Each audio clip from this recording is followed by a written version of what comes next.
lefty. The last clue, Tim, is yours. And it is very double.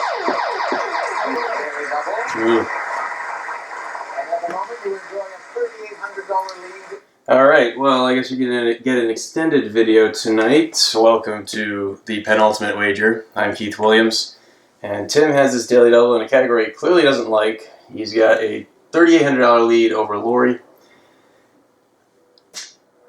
If I were him, what I would think of, well, first thing is, do I want to try to lock this game up right away? You'd have to wager 6401, which, even though it's a tough category, might not be the worst play here. He'd still be well in contention in third place and be in a good spot to take advantage of a tough clue in final. If he doesn't want to go for the lockout, then these two are separated by 1,800. So I would want to stay at least 1,800 above Laurie.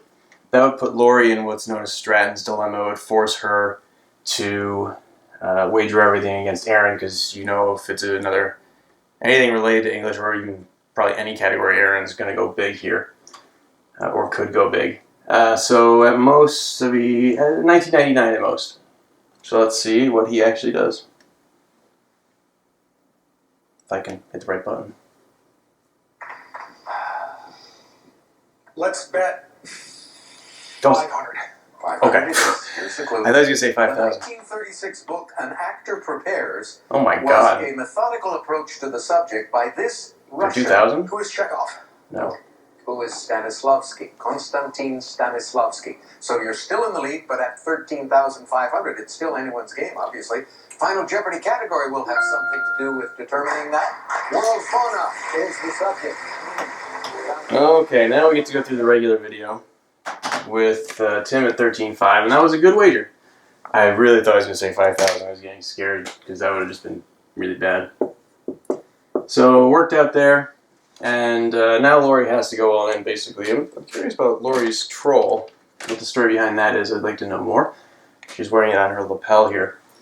So let's see, 10-2 is the same thing. It's 69.01 now. Speaking of 69, Learned League, well underway. Day 4, almost in the books, and some tough questions so far this season, but it seems like everyone's having fun. I know I am. If he's wrong with that, he's going to have, jeez, I hate these weird numbers, 7,000, so,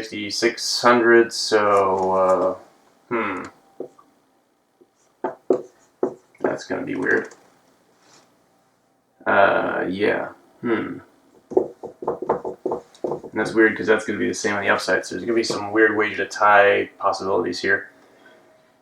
If Erin doubles up, she's going to 16.8. So Laurie then has to wager everything. Let's just say everything, but 6,600, 6,601 at a minimum. It's not going to affect Erin on the downside, although I wouldn't be surprised if she went big, as I mentioned earlier. Any mind games here?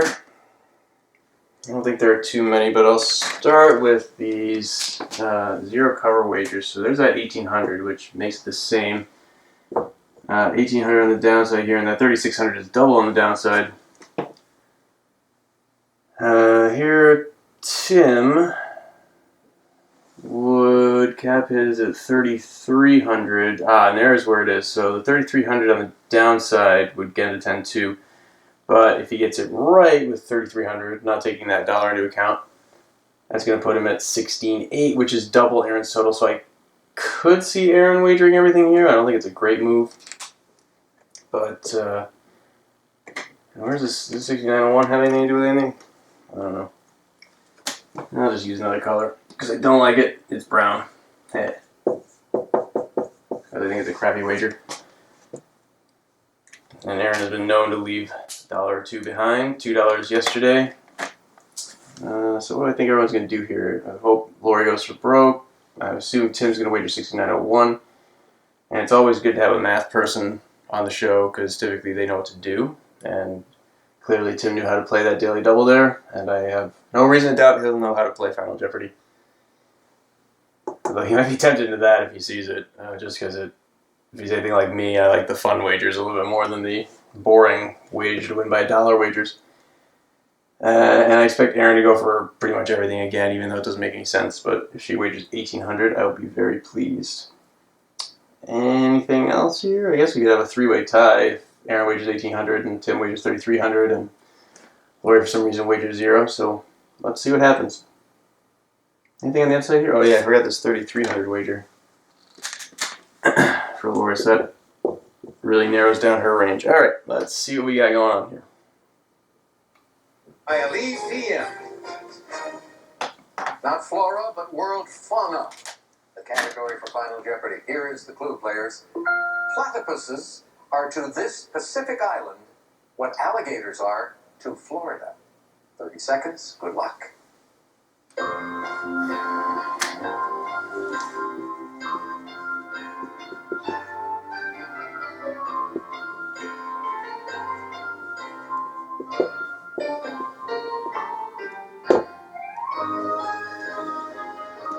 God.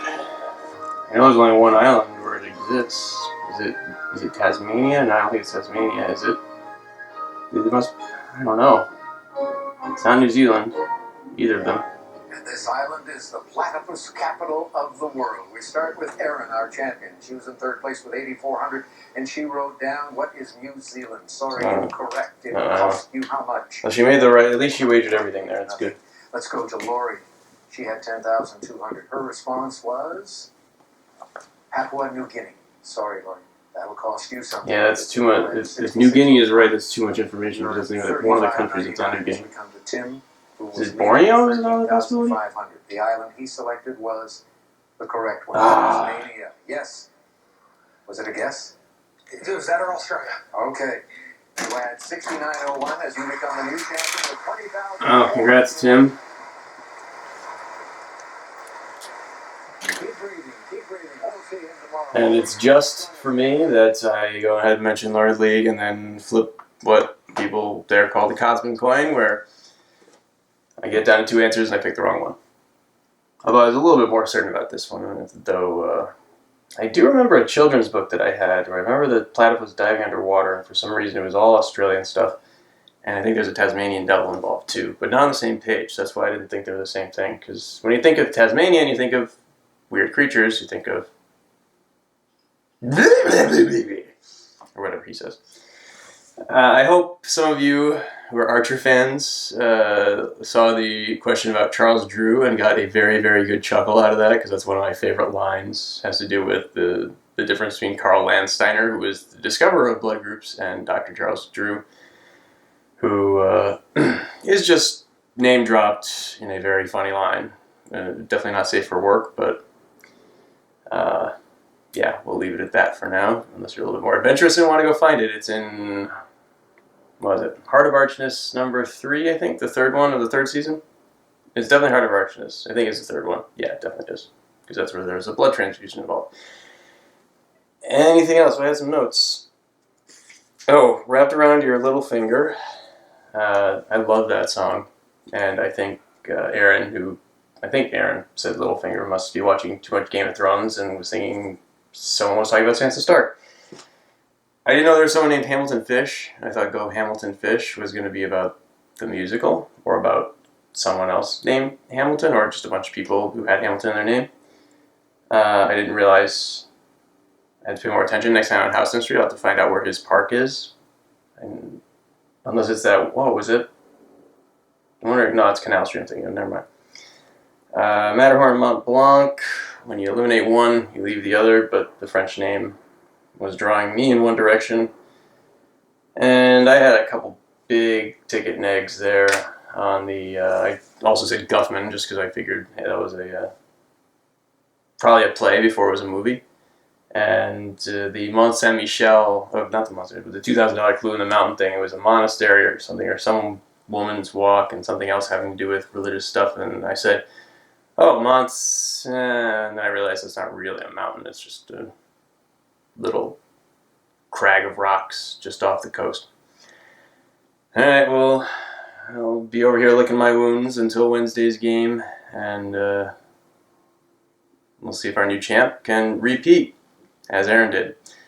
Hope you'll join me then, right here, on the Final Wager.